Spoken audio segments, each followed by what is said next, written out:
ओम श्री विष्णवे नमः। ओम श्री विष्णवे नमः। ओम श्री विष्णवे नमः। ओम श्री गणेशाय नमः। ओम सरस्वती नमः। ओम ब्रह्मदेवाय नमः। ओम श्री विष्णवे नमः। ओम श्री रुद्राय नमः। ओम मां भगवते नमः। ओम पंचदेवाय नमः।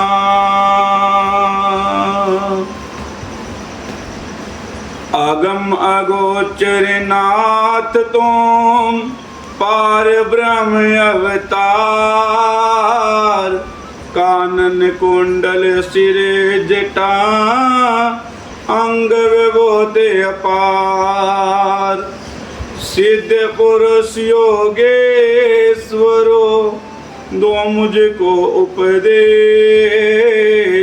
हर समय सेवा करूं मैं शिव गोरक्ष आदेश आदेश आदेश। ओम जयंती मंगला काले भद्रे काले कपालने। दुर्गा समा शिवा दात्री स्वाहा सवदा नमोस्तुते। बोलिए गुरु प्राण महाराज की जय। बोले विष्णु भगवान की जय। सभी को हरे कृष्णा। जय माता की, जय नाथों की, जय मस्तों की। तो आज श्री गरुड़ पुराण की अंतिम कथा 16 अध्याय मोक्ष धर्म निरूपण नाम का अध्याय, अर्थात मोक्ष पाने के लिए कौन सी विधि या किस प्रकार भक्ति करनी चाहिए। पुण्य आत्माओं, कल की कथा में हमने अजपा गायत्री जो मोक्ष को देने वाली है, व्यवहारिक शरीर, विराट स्वरूप शरीर, अन्य कथाएं जो हैं श्रवण की थी। तो सभी कथा सुनकर और परमात्मा की भक्ति से मोक्ष प्राप्ति का वृत्तांत सुनकर श्री गरुड़ जी गदगद हो गए। और गरुड़ जी ने पुण्य कहा कि प्रभु, हे दयानिधि, हे भक्त वत्सल, हे दीनानाथ, हे प्रभु, इस संसार में जीव अज्ञान से कभी आता है कभी जाता है, आना जाना उसका लगा रहता है। ऐसी कथा मैंने आपके मुख से सुनी है। हे प्रभु, अब आप सनातन मोक्ष का साधन आपसे सुनना चाहता हूं कि मोक्ष प्राप्ति के लिए कौन सा यत्न करना चाहिए, कौन सी विधि करनी चाहिए, वह कथा मैं आपसे जानना चाहता हूं। हे शरणागत वत्सल, हे दीनबंधु दया के सागर, हे कृपा सिंधु, इस संसार में जीव अनेक प्रकार के दुखों से पीड़ित होता है। कभी वह कीड़े मकोड़े की योनि में जाता है, कभी सांप की योनि में जाता है, कभी हाथी घोड़े की योनि में जाता है, और मनुष्य योनि में भी वह अज्ञानता से बहुत सारे दुख सहन करता है। हे भगवान, सब दुखों से मलिन निसार भयानक संसार में अनेक प्रकार के शरीरों में यह जीव बारंबार आता है, जन्म लेता है और दुख भोगता है।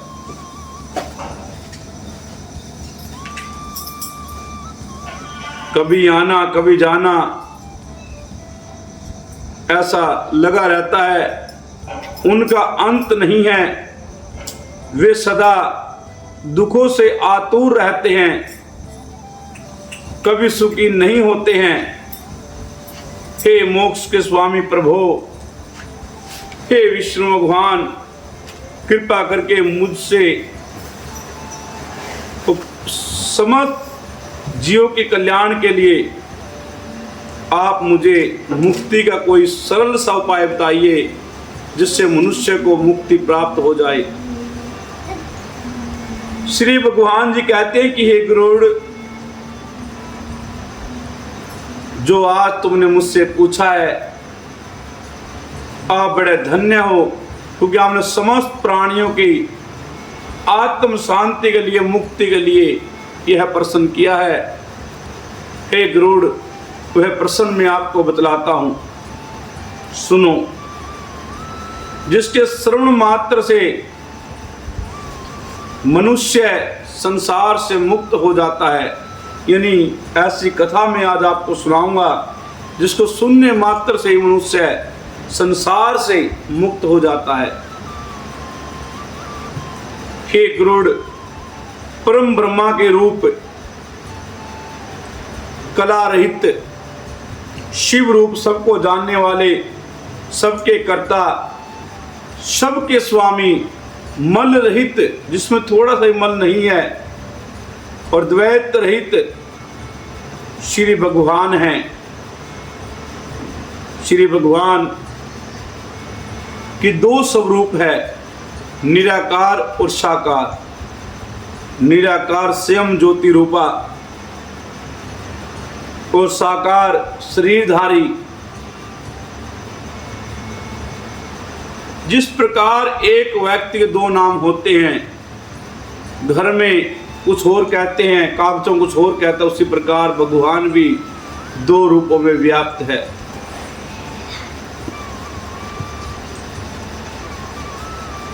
निर्विकार, पर से अपर, गुण रहित सच्चिदानंद भगवान के अंश से उत्पन्न यह जीव संज्ञा प्राणी है, अर्थात उस परम पिता परमात्मा के अंश से उत्पन्न ये जीव प्राणी है, मनुष्य है। अनादि अविद्या से उपहत होकर जैसे अग्नि में चिंगारियां उठती है, ऐसे ही जीव अनादि कर्मों से प्राप्त देह आदि उपाधि से बंट जाया करते हैं। जिस प्रकार कोई अग्नि होती है, अगर उसकी लकड़ी को हिला दे तो उससे चिंगारियां बहुत उठती है। वो चिंगारियां उठी तो अग्नि से ही हैं, अग्नि की ही हैं, परंतु वह चिंगारी बनकर उड़ जाती है, उसकी राख बन जाती है। उसी प्रकार जैसे कर्म व्यक्ति करता है परमपिता परमात्मा के अंश को, उस प्राणी को ऐसी ही योनि भोगनी पड़ती है। हम सब उस परमपिता परमात्मा के ही बालक हैं, बच्चे हैं, पर अपने कर्मों के अनुसार अनेक प्रकार के उपाधियों में बंट जाते हैं। जीव, कीट, पतंगा वो सब अपने ही भाई बहन हैं, पुण्य आत्मा हैं। सुख तथा दुख के देने वाले पुण्य पापों से बंधे हुए उन जातियों से युक्त हो देह, शरीर, आयु और कर्मों से उत्पन्न भोग को प्रत्येक जन्म प्राप्त किया करते हैं। एक गरुड़, किसी को सुख है, किसी को दुख है। यह शरीर अपने किए हुए कर्मों के सुख दुख को प्रत्येक जन्म में इसका भोग भोगते हैं। हे गरुड़, फिर उनसे परे मोक्ष पर्यंत नाश रहित सूक्ष्म लिंग शरीर की प्राप्ति होती है। यानी उस शरीर से परे फिर मोक्ष का दरवाजा नाश रहित सूक्ष्म लिंग शरीर की प्राप्ति होती है। स्थावर वृक्ष आदि कीट पक्षी पशु धर्म करने वाले मनुष्य और देवता के कर्म से मोक्ष के भागी होते हैं। अर्थात पहले वृक्ष बनते हैं, वृक्ष के बाद कीट योनि में जाते हैं, तदनंतर देव तत्व को पाकर मोक्ष को पाते हैं। हजारों बार जन्म लेकर नाना प्रकार के शरीरों को हम धारण करते हैं और छोड़ते हैं। कभी कीड़े बनते हैं, कभी वृक्ष बनते हैं, कभी स्थावर, कभी जंगम, ऐसे ही लगे रहते हैं। सद्कर्मों से मनुष्य होकर जो ज्ञानी होता है वह मोक्ष को प्राप्त होता है। 84 लाख योनियों में देह धारण करने वाले शरीरों में मनुष्य देह के बिना तत्व ज्ञान प्राप्ति नहीं होती। एक गरुड़ सभी अंश तो परमात्मा के हैं, सभी जीव तो परमात्मा की ही रचना है, पर 84 लाख योनियों में सिर्फ मनुष्य शरीर में ही तत्व ज्ञान की प्राप्ति होती है और किसी शरीर में नहीं। इसलिए मैं हाथ जोड़कर आप सभी से कहता हूँ कि आओ सतगुरु की शरण में लग जाओ, शिव गुरु की शरण में लग जाओ और उसके द्वारा अपने आप को मोक्ष की राह पर परमात्मा चरणों में ले जाइए। बिना तत्व ज्ञान के मोक्ष नहीं होता है। और मैं तो यहाँ पर यह भी कहूँगा कि मोक्ष चाहिए भी नहीं, सिर्फ अपने शुद्ध कर्म करके बारंबार निर्मल कुल में जन्म चाहिए और बारंबार हम परमात्मा भक्ति करते रहे, यही वरदान मांगना चाहिए। क्योंकि मोक्ष तो कर्म रहित है, अगर मोक्ष हो जाता भी कोई कर्म बाकी नहीं रहता। इसलिए कर्म से डरकर वो भागते हैं जो चोर लोग होते हैं। मैं तो ये कहूँगा कि परमात्मा शिव शक्ति बार बार मुझे ब्राह्मण कुल में जन्म दे और बार बार मुझे अपना भक्त बनाए और बार बार मुझ पर इतनी अनुपम कृपा करे कि मैं सदैव उनका भजन करता रहूं। मोक्ष, मुक्ति, सर्वलोक, नरक लोक सब अपने सत्कर्मों के द्वारा धरती पर ही उत्पन्न है। अच्छे कुल में उत्पन्न हुए हैं, अच्छे कर्म कर रहे हैं, निर्मल कर्म कर रहे हैं, तो यही धरती हमारे लिए स्वर्ग बन जाएगी। अगर सत्कर्मों के द्वारा या बुरे कर्मों के द्वारा हमारा बुरा कर्म उजागर हो गया, संतान परिवार हमारे वश का नहीं है, संतान हमारी बड़ी बिगड़ी हुई है, तो यहीं पर हमारा नरक बन जाता है। हजारों अथवा हजार करोड़ जन्मों में कभी पुण्य के संचय से प्राणी मनुष्य जन्म को पाता है।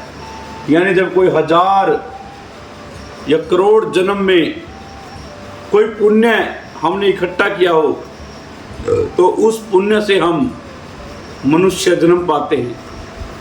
हजारों करोड़ों योनियों में जो थोड़ा बहुत हमने पुण्य प्राप्त किया है।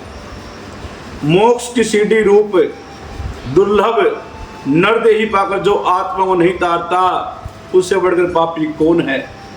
अर्थात जो मनुष्य जन्म लेकर इस शरीर से अपनी आत्मा को नहीं तारता, परमात्मा भजन में नहीं लगाता, तो उससे बढ़कर मूर्ख कोई नहीं है। जो मनुष्य इस उत्तम नरदेही और इंद्रियों की सुंदरता को पाकर अपने आत्महित नहीं जानता, वह ब्रह्मघाती कहलाता है। जो मनुष्य सुंदर देही पाकर, सुंदर शरीर पाकर परमात्मा भजन नहीं करता और अपनी आत्मा को नहीं तारता, वह ब्रह्मा का विश्वासघाती कहलाता है। बिना शरीर धारण किए किसी को भी पुरुषार्थ नहीं होता। जब तक हमें शरीर धारण नहीं होगा तब तक हम पुरुषार्थ नहीं कर सकते। इसलिए देह और धन की रक्षा कर वह पुण्य कर्मों में प्रवृत्त होवे। आत्मा सभी का आधार है, इसलिए सदा आत्मा की यत्न पूर्वक रक्षा करे। यानी अपने शरीर को भी स्वस्थ रखना चाहिए और आत्मा की भी रक्षा करनी चाहिए, क्योंकि शरीर स्वस्थ होगा तभी हम धर्म कर्म कर सकते हैं, पूजा पाठ कर सकते हैं। अगर हमारा शरीर ही स्वस्थ नहीं होगा हम धर्म कर्म कैसे कर सकते हैं।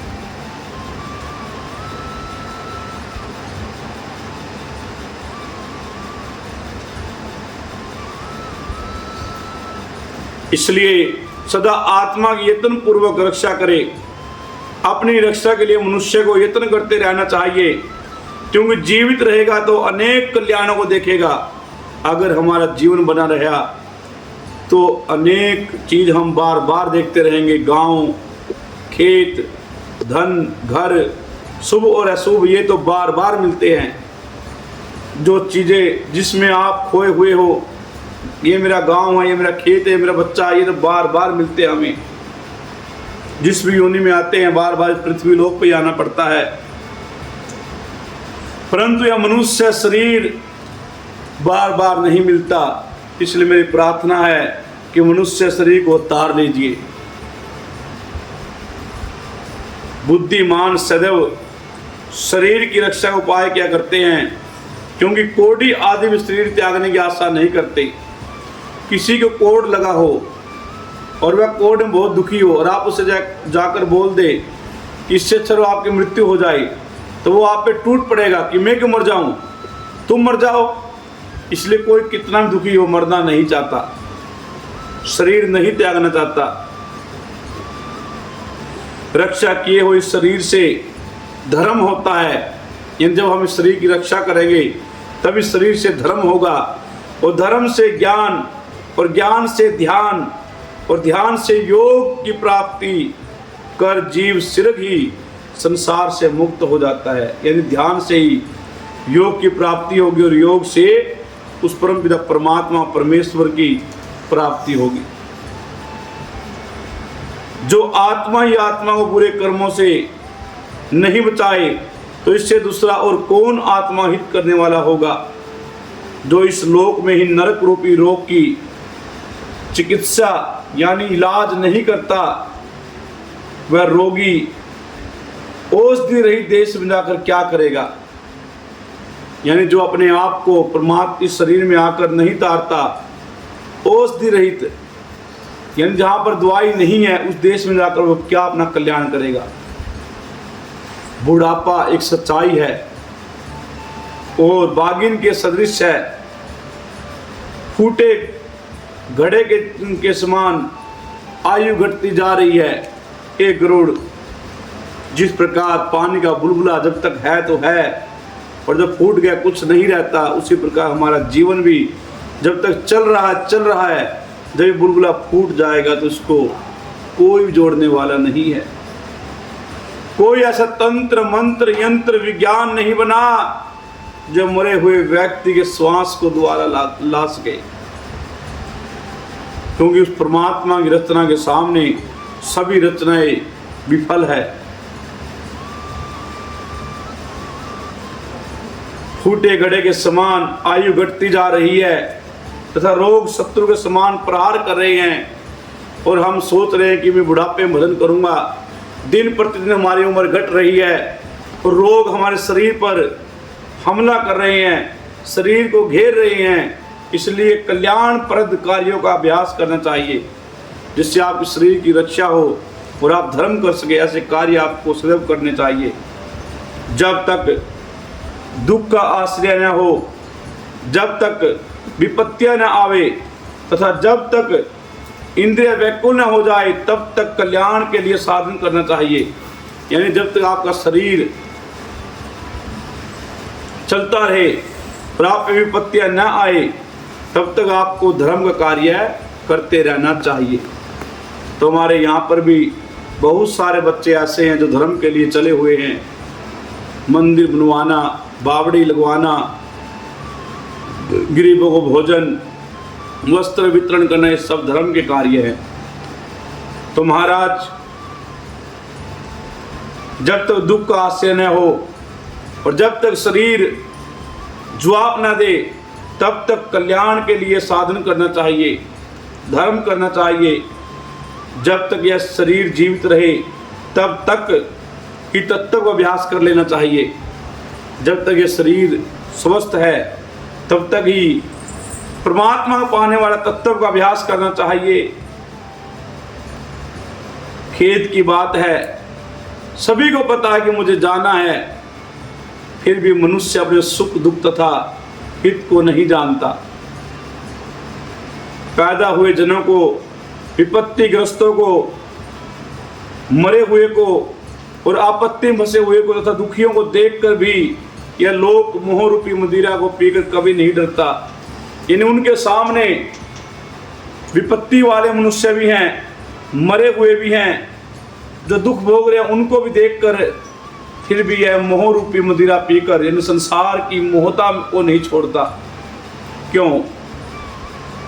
धन संपत्तियां सब सपने के समान है और यौवन अवस्था पुण्य के समान है तथा आयु बिजली के समान चंचल है। जैसे बिजली का पता नहीं कब आ जाती कब चली जाती है, उसी प्रकार हमारी आयु कोई पता नहीं। अब है, अगली बात मेरे मुख से निकलेगी नहीं निकलेगी मुझे पता नहीं। इस बात को जानकर किसको धैर्य होता है? पहले तो 100 वर्ष की आयु ही बहुत कम है, यानी 100 वर्ष की आयु बहुत कम है। उसमें से भी आधी निंद्रा मिटा दी, आधी आलस्य मिटा दी, आधी बुढ़ापे मिटा दी, आधी तेरा है मेरा है मैं ज़्यादा सुंदर हूँ इसमें मिटा दी। कुछ रोग में बीत गई, कुछ दुखों में बीत गई तथा शेष आयु भी निष्फल ही हम बिता देते हैं। मोक्ष आदि का प्रारंभ करने में उद्योग रहित होने वाला, जागने योग्य ब्रह्मा चिंतन कार्य में सोने वाला अर्थात ब्रह्मा का चिंतन नहीं करने वाला और भय का स्थान जो संसार है उसे विश्वास करने वाला कौन मनुष्य जो नहीं मारा जाता? यानी जो ब्रह्मा चिंतन में सोता है, सोने वाला धनवान जो भय के संसार में पैदा होता है, तो ऐसा कौन इंसान है जिसकी मृत्यु नहीं होती? अर्थात सभी की मृत्यु एक दिन होनी ही होनी है। जो न मारा जाए ऐसा कौन है? कोई नहीं। जल के फेन के समान, जैसे जल के ऊपर काई आ जाती है, फेन आ जाता है, जल के फेन के समान देह में जब जीव आक्रमण करके स्थित हुआ है, तब इस अनित्य देही रूपी निवास स्थान में मनुष्य निर्भय कैसे रह सकता है? इस शरीर रूपी रथ में प्राण बैठे हुए हैं और वह मनुष्य निर्भर कैसे हो सकता है कि मैंने इतना लंबा जीना है? जो मनुष्य अपने बुरे बलों को, आत्मज्ञान को नहीं जानता है, वह शत्रु रूप संसारिक विश्व में अपना हित समझता है। अनित्य देह आदि को ध्रुव संगत नित्य समझता है तथा अनर्थकारी धन को ही वह अपना सिद्ध प्रयोजन समझता है। अर्थात हम अपने शरीर का बड़ा घमंड करते हैं कि मैं तो बड़ी सुंदर हूँ या बड़ा सुंदर हूँ, मेरे पास तो इतना धन है। जो अनित्य है, जो सदा नहीं रहना, उसका सब घमंड करते हैं। वह अनर्थ करने वाले धन को भी अपना सिद्ध प्रयोजन समझता है। देव माया से मोहित हुआ मनुष्य देखता हुआ भी गिरता नहीं। इन सब कुछ अपनी आंखों से देखता है कि बड़े बड़े राजा चले गए, मेरी क्या औकात है, फिर भी वह देखकर देखता नहीं, सुनता हुआ भी नहीं समझता। जैसे मैं समस्त पुराण बतला रहा हूँ कि सदगति कैसे हो, ये सुनते हुए भी कोई इसको अनसुना कर देता है और समझता नहीं तथा पढ़ते हुए भी जानता नहीं। वह काल रूपी सागर की भंवरों में फंसा हुआ और गोता खाता हुआ मनुष्य कभी भी बोध को प्राप्त नहीं होता है। जैसे जल में जब हम कच्चा घड़ा भरने की कोशिश करते हैं तो कच्चा घड़ा बिखर जाता है और दोबारा प्राप्त नहीं होता, वैसे ही ये हमारा शरीर जिस दिन बिखर जाएगा दोबारा प्राप्त नहीं होगा। वैसे ही क्षण क्षण होने वाला समय, जो समय हम खो रहे हैं, जो समय हमारा बीत रहा है कि अब भजन करूंगा, अब करूंगा, अब करूंगा, वह समय जो गया वो दोबारा प्राप्त नहीं होगा। वायु का बांधना, आकाश का विखंडन करना, जल तरंगों का गूंजना संभव हो सकता है, किंतु आयु के बारे में आस्था श्रद्धा करना उचित नहीं है। किंतु एक समय में वायु बांधी जा सकती है, आकाश के टुकड़े किए जा सकते हैं, तरंगों का गूंजना भी संभव हो सकता है, पर अपने आप पर श्रद्धा रखना कि मैं तो इतना लंबा जीऊंगा, यह संभव नहीं हो सकता। जो काल पृथ्वी को जला सकता है, पर्वत को बिखरा सकता है और समुद्र के जल को सुखा सकता है, फिर इस शरीर की तो क्या बात है काल के सामने। वह काल इतना बलशाली है, समुद्र को सुखा सकता है, पृथ्वी के टुकड़े टुकड़े कर सकता है, पर्वत को बिखेर सकता है, फिर हमारे छोटे शरीर की क्या बात, उसके सामने क्या औकात है। मेरी संतान है, मेरी स्त्री है, मेरे भाई बंधु है, मेरा धन है, इस प्रकार मेरा सोना बाबू है, इस प्रकार कहते हुए मनुष्य रूपी बकरे को काल रूपी भेड़िया सिर्फ ही खा लेता है। यानी ऐसे घमंड में रह जाते हैं कि ये मेरी पत्नी है, ये मेरी फलानी है, ढिगड़ी है। ऐसे करते करते भैं भैं बकरे की तरह भैं भैं करते करते एक दिन हमको काल रूपी भेड़िया सिर्फ ही मार डालता है। यह काम कर लिया है, यह करने को है, यह किया अन किया है, अर्थात बड़े बड़े वादे करते हैं कि अगले साल फैक्ट्री लगाएंगे, भरोसा नहीं एक क्षण का भी। कल आऊँगा, कल तेरे को पीटी कराऊंगा, कल आऊँगा तेरे को होटल में पिज़्ज़ा खुआऊंगा,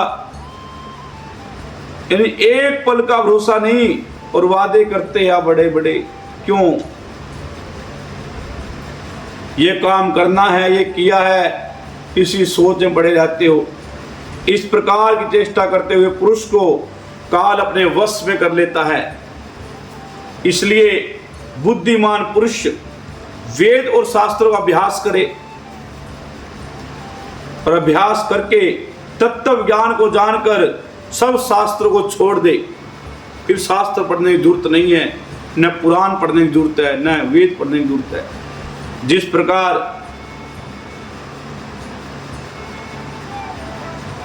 अन्न चाहने वाला किसान भूसे से अन्न निकालकर अन्न ले जाता अपने घर पर और बेच देता है और भूसे को फेंक देता है, उसी प्रकार हे गरुड़, जैसे अमृत से रजे हुए मनुष्य को भोजन से कोई प्रयोजन नहीं होता, उसी प्रकार तत्वज्ञानी पुरुष को शास्त्र वेदों से कोई प्रयोजन नहीं होता। मुक्ति का कारण न तो आश्रम है, यानी न तो ये बड़े बड़े आश्रम जो बाबों ने बनाए हैं, न तो इसमें रहने से मुक्ति होती, न दर्शन शास्त्र ही है, तथा न अग्निहोत्री आदि कर्म से भी मुक्ति नहीं मिलती, यानी यज्ञ हवन करने से मुक्ति प्राप्त नहीं होती, तथा अग्निहोत्र आदि कर्म भी मुक्ति प्रदाता नहीं है। मुक्ति के कारण केवल ज्ञान ही है और ज्ञान के बाद भगवत भक्ति करना ही मुक्ति कारण है। और गुरु वाणी ही मुक्ति को देने वाली है।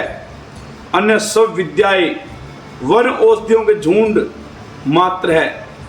जैसे वन में औषधियों के झुंड होते हैं, पर उनमें से कामयाब कोई कोई बूटी होती है, उसी प्रकार सभी विद्याएं वन औषधियों के समान है। केवल और केवल गुरु का जो वाणी है, गुरु की जो शिक्षा है, गुरु का जो मंत्र है, वही आपके लिए मोक्षदायी है। जैसे पर्वत पर उगने वाली हजारों जड़ी बूटियों में संजीवनी बूटी श्रेष्ठ होती है, क्रिया और परिश्रम से रहित शिव रूप कल्याणकार को अद्वैत कहा है।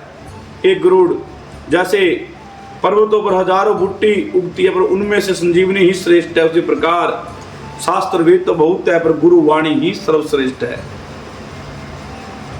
शिव रूप कल्याणकार को अद्वैत कहा है। वह गुरु के मुखारविंद से प्राप्त हो सकता है। पढ़े हुए वेदों शास्त्रों से प्राप्त नहीं होता, यानी जो तत्व ज्ञान है वो शास्त्रों से प्राप्त नहीं होता, वो तो गुरु से प्राप्त होगा। और वो तत्व ज्ञान पूरा पूरा शिव गुरु की दया से हमारे पास विद्यमान है। पर देंगे उसको जो पात्र है। यहाँ पर भीड़ नहीं लगानी और पंथों की तरह जो आया उसको ही अपना लोकेट पिरा दिया।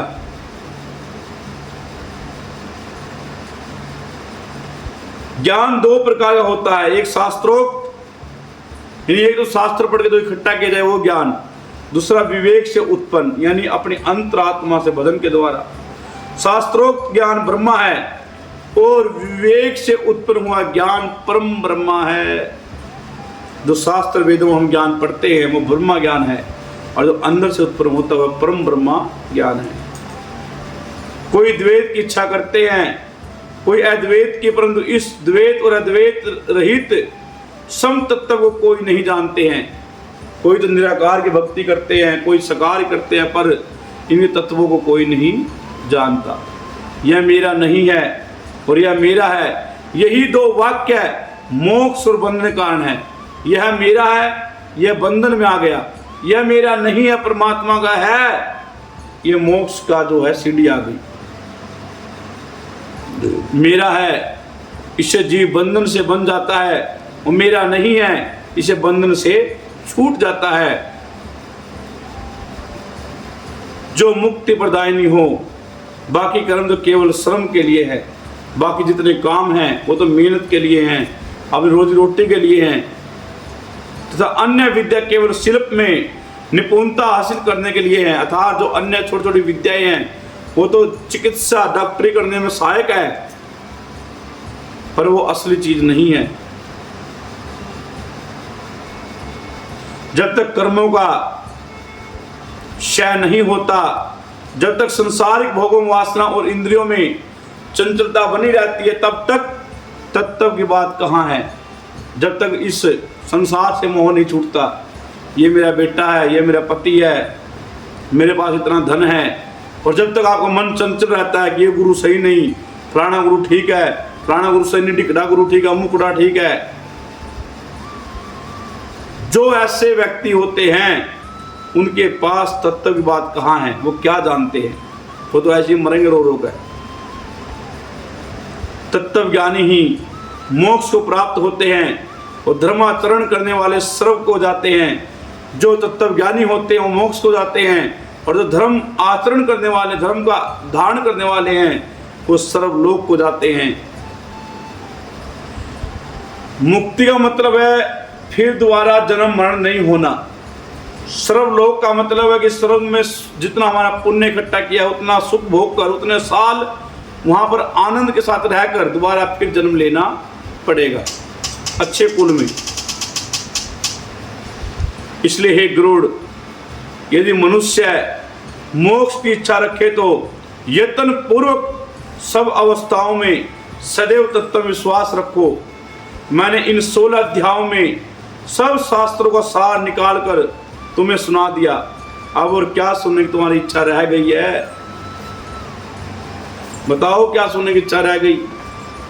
अब क्या सुनना चाहते हो? सूत जी बोले कि हे राजन, गरुड़ जी भगवान के मुखारविंद से इस प्रकार के वचन सुनकर हाथ जोड़कर, यानी सूत जी कहते कि राजन, जब गरुड़ जी ने भगवान के मुखारविंद से इस प्रकार के वाक्य सुने तो गरुड़ जी हाथ जोड़कर बैठ गए। ज्ञान हो गया और बार बार प्रणाम करके कहने लगे, हे भगवान, हे देवेश, हे नाथ, हे प्रभु, आपने अमृत में वचन सुनाकर मुझे संसार सागर से पार उतार दिया। आपने मेरा उद्धार कर दिया। और आज करके चले हैं, नू शान दिखाओगे। कुछ तो दिल्ली ऐसे हमारे सिर पर चढ़ के तांडव करें, और इतना शान दिखा दो, मेरे ऊपर शान तोड़ दिया, गुरु बने गए। मेरे चेले 2-3 नकम्मी है, क्या करा उनका, तब ज्ञान की प्राप्ति नहीं हुई हालत है। तो गरुड़ जी तो बैठ गया, हाथ जोड़ के रोन लगे, आंखों में आंसू आ गए। बोले हे प्रभु, आपने अमृत में वचन सुनाकर मुझे संसार सागर से पार उतार दिया। अब मैं संदेह रहित, मेरे अंदर कोई संदेह नहीं रहा, कोई संशय, कोई गुंजाइश बाकी नहीं है।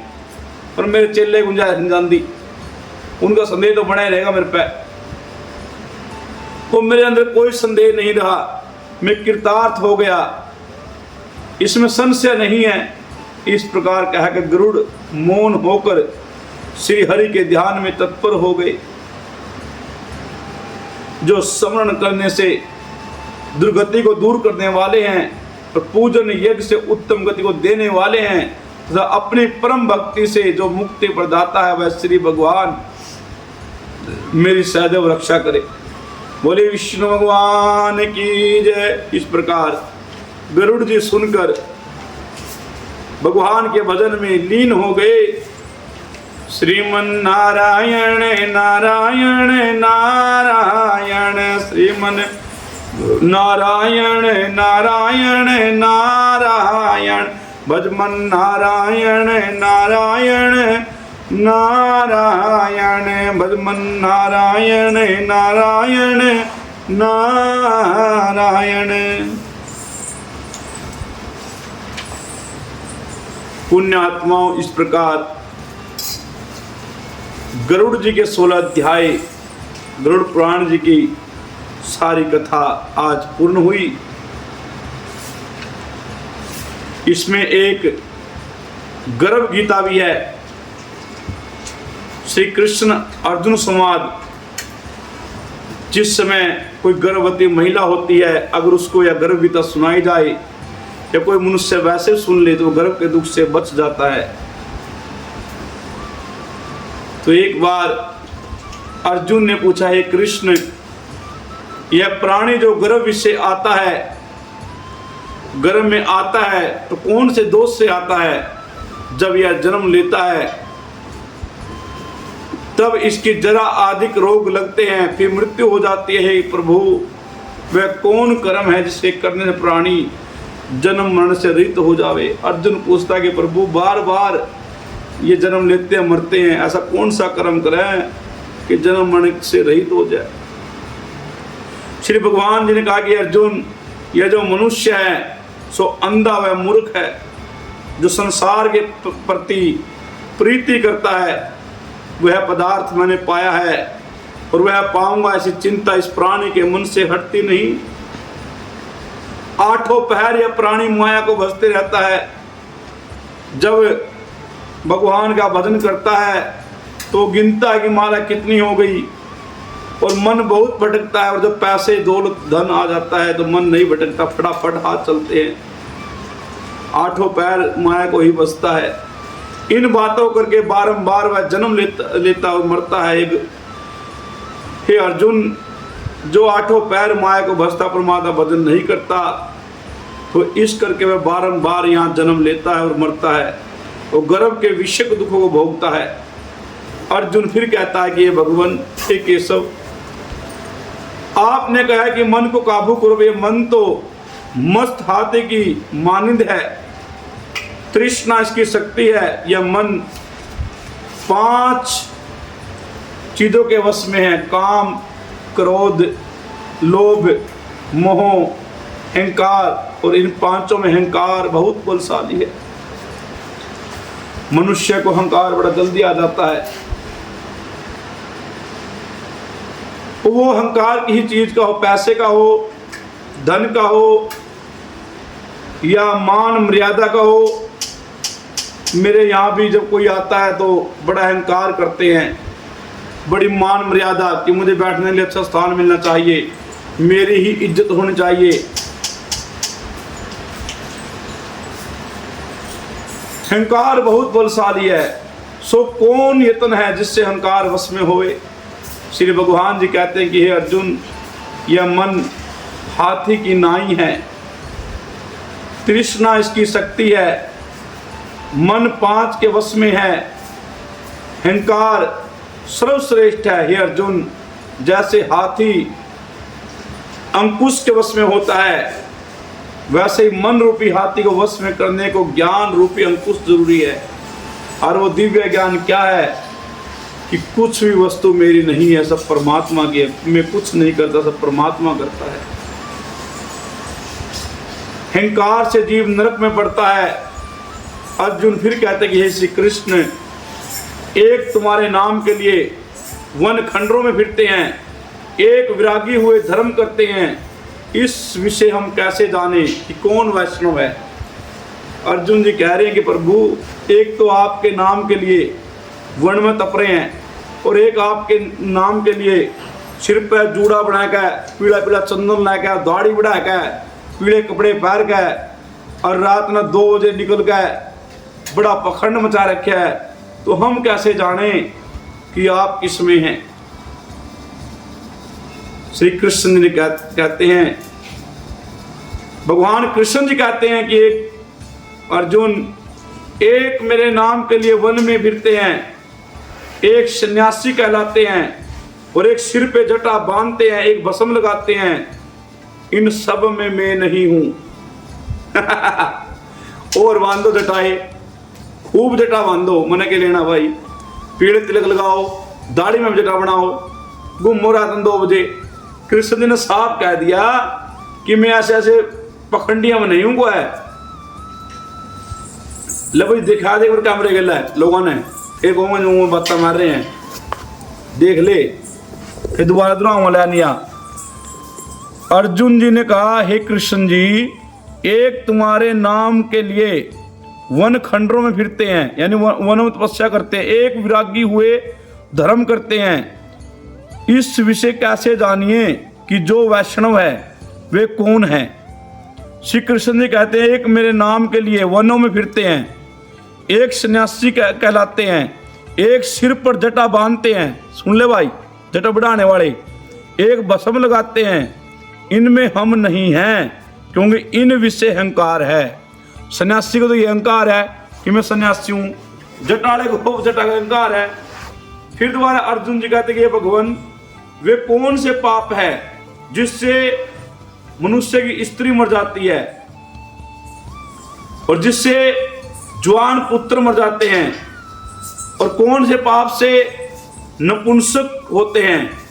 श्री भगवान जी ने कहा कि अर्जुन, जो किसी से कर्ज लेता है और देता नहीं, इस पाप से स्त्री मरती है, और रखो किसी का, और जो किसी की रखी हुई अमानत पचा लेते हैं, उनके पुत्र मरते हैं। जो किसी के कार्य किसी के गोचर आए पड़े, यानी जो किसी कार्य कह दे बेतरा मैं शायद दूंगा, और जब वो साधना टाइम आए फिर जवाब दे दे, तो इस पाप से वह नपुंसक होता है। ये बड़े महापाप है। अर्जुन कहते कि भगवान, किस पाप से मनुष्य सदा रोगी रहता है, यानी कौन सा पाप है जिससे रोगी रो सदा। और बिल्ली, स्त्री तथा गधे का जन्म किस पाप से होता है। श्री भगवान जी कहते हैं, हे अर्जुन, जो मनुष्य कन्यादान करते हैं और अपनी कन्या को बेच देते हैं, बदले में धन लेते हैं, वे दोषी है। वे मनुष्य सदा रोगी रहते हैं। जो विषय विकार के वास्ते मदिरा पान करते हैं, वो अगले जन्म में टट्टू का, यानी गधे का, टट्टू लिख रखे मैं तो, गधे का जन्म पाते हैं। जो रसोई बनाकर पहले अपने आप खा लेती है स्त्री, और पीछे पति परमेश्वर को पूछती है, यहाँ भी है 2-4 मेरी जानकारी में, परमेश्वर को पूछती है, और परमेश्वर के अंत में दान करती है, वे अगले जन्म में बिल्ली का जन्म पाती है। जो मनुष्य अपनी झूठी वस्तु दान एवं झूठी गवाही करते हैं, जो मनुष्य अपनी झूठी करी हुई वस्तु खाना दान कर दे, ये झूठी गवाही करते हैं, वे स्त्री का जन्म पाते हैं। हे अर्जुन, इस प्रकार जो आपने पूछा मैंने बतलाया।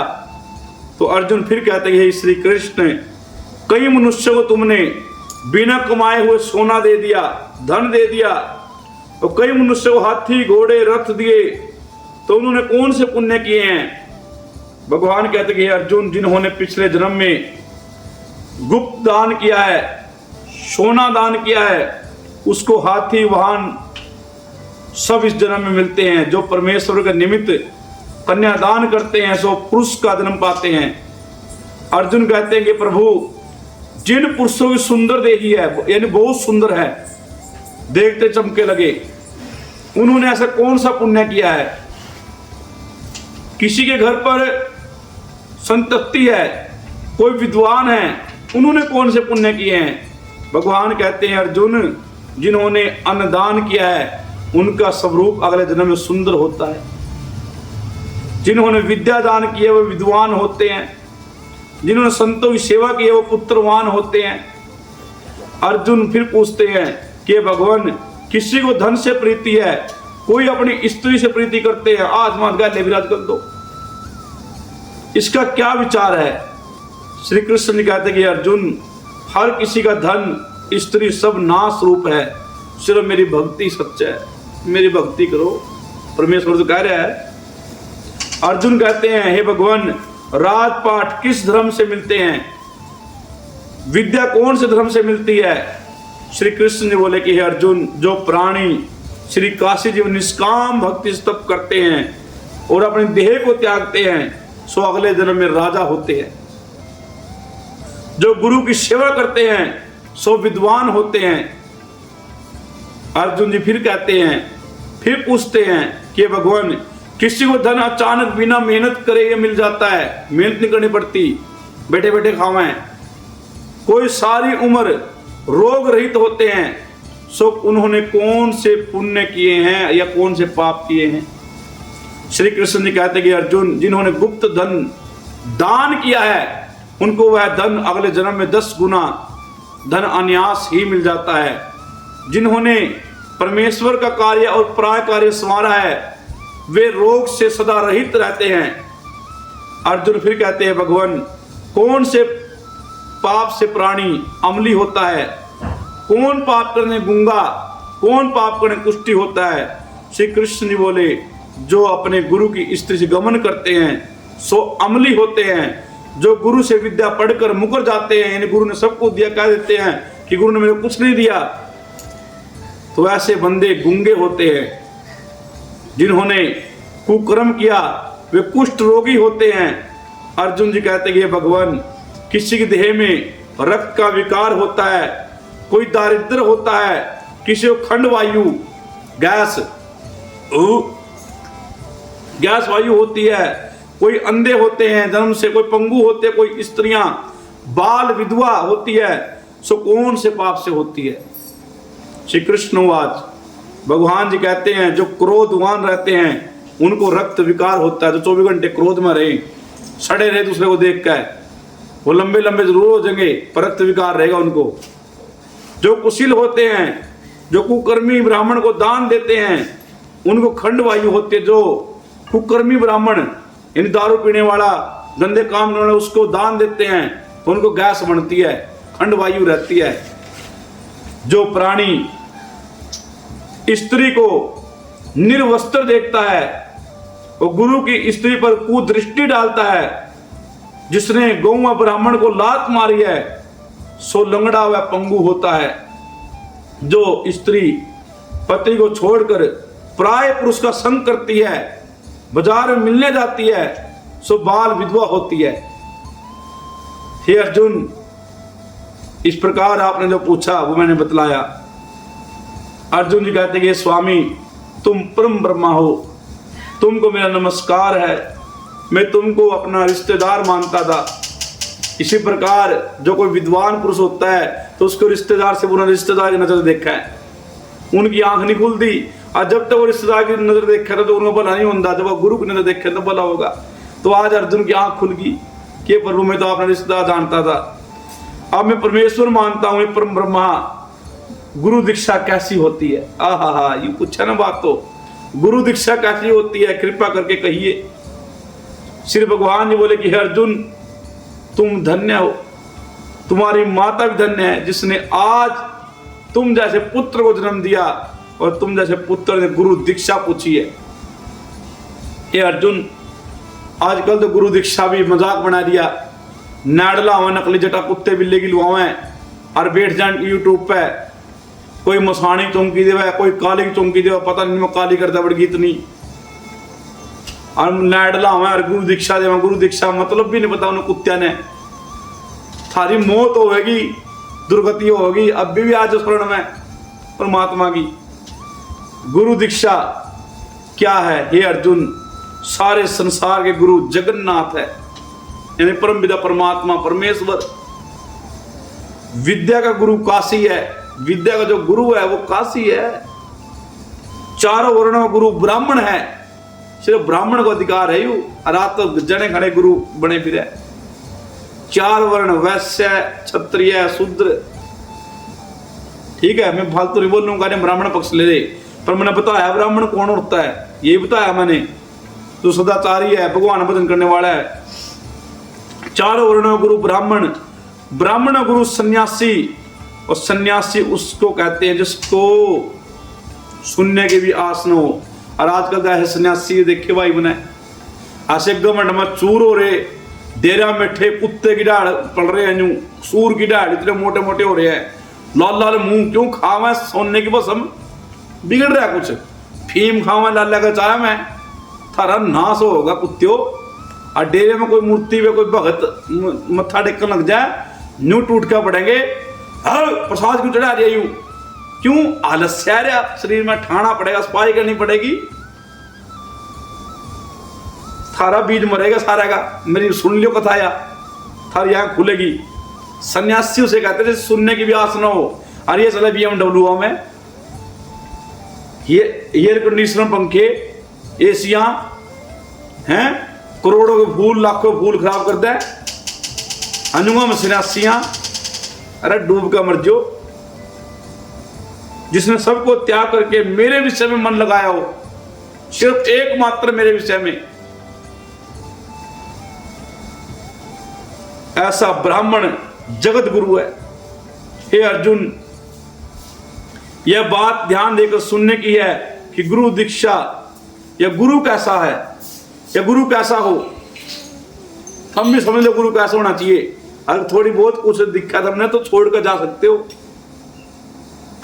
गुरु कैसा हो? जिसने सब इंद्रिया जीती हो, जिसको सब संसार ईश्वर रूप नजर आता हो।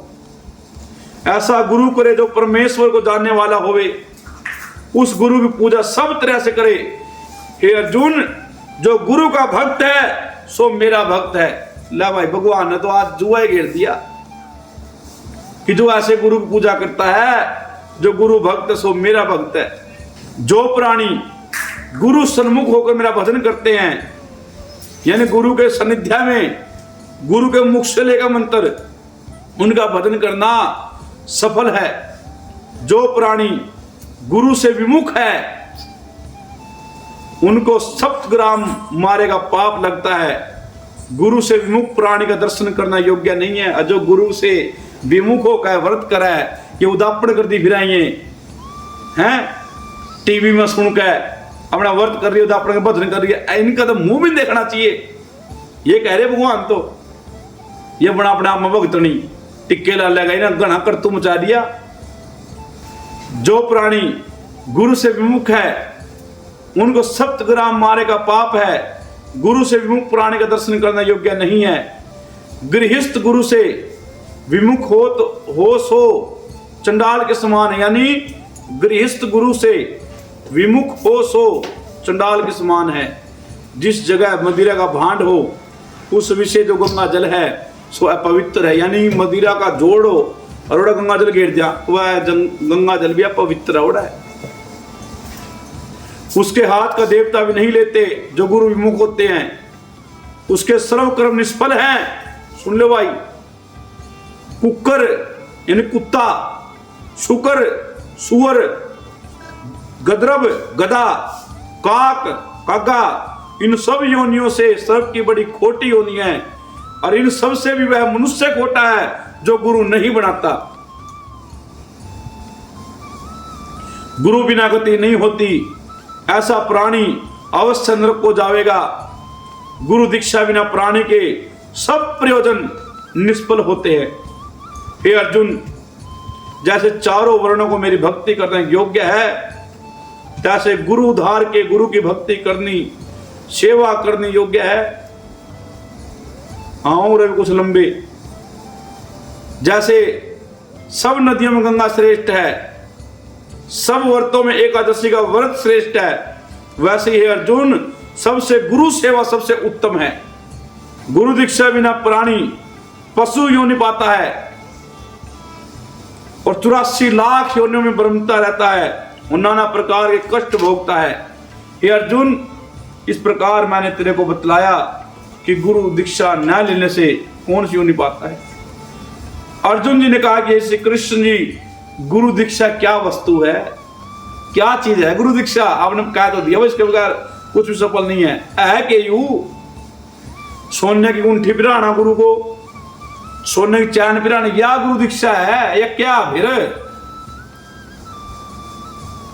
ये कपड़े दे दिए 1 लाख के, अमन में रहेगी, खर्च हो गया, क्या है गुरु दीक्षा? आजकल ये बैठे पखंडी नुआ गुरु दीक्षा देऊंगा मैं, तना बेरा भी मतलब का। श्री भगवान कहते हैं कि अर्जुन तू धन्य है, गुरु दीक्षा दोनों अक्षर है।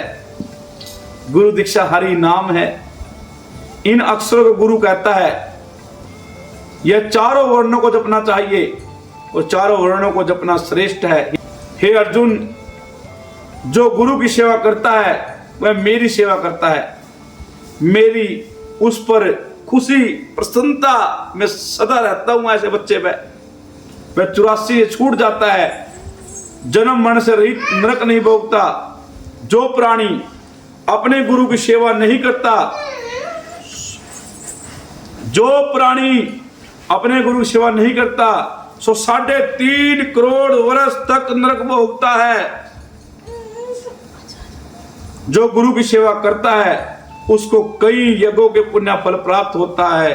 हे अर्जुन, हमारे संवाद को जो प्राणी पढ़ेंगे या सुनेंगे या सुनावेंगे, सो गर्भ के दुख से बच जाएंगे, उनकी 84 कट जाएगी। इसी करके इस पाठ का नाम गर्भ गीता है।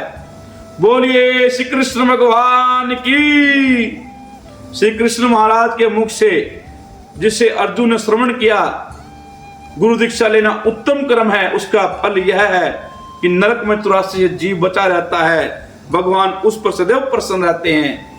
बोले श्री कृष्ण भगवान की जय, बोले गरुड़ पुराण महाराज की जय, बोलिए विष्णु भगवान की जय। तो आप सभी ने प्रथम दिन से आज तक गरुड़ का पाठ श्रवण किया, तो आप सभी हाथ में जल लेकर प्रार्थना करेंगे कि जो मैंने पाठ श्रवण किया है मैं उसका फल अपने पितरों को निमित्त करती हूँ या करता हूँ।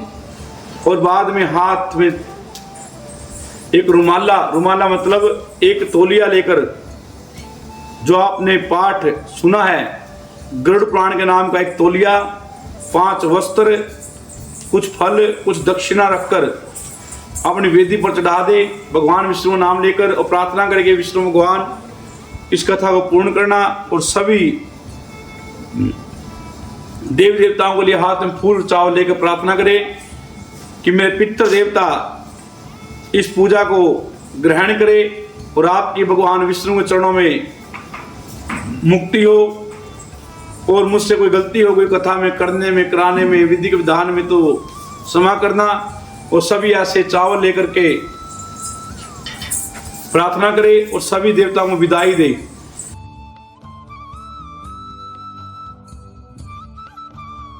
ओम जजने नजनमया जंत देवा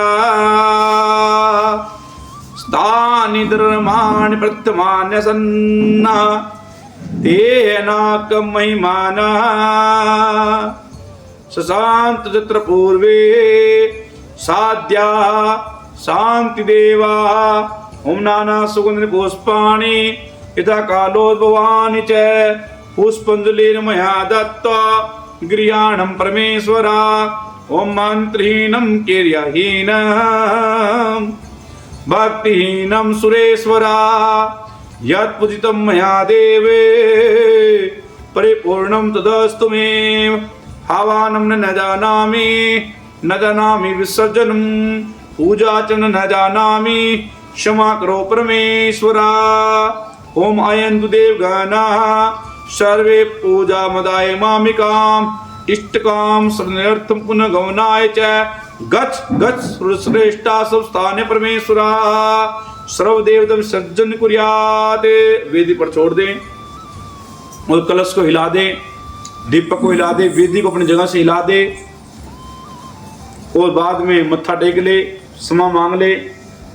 नमः पार्वती देव हर हर महादेव, हर हर महादेव, हर हर महादेव शंभो।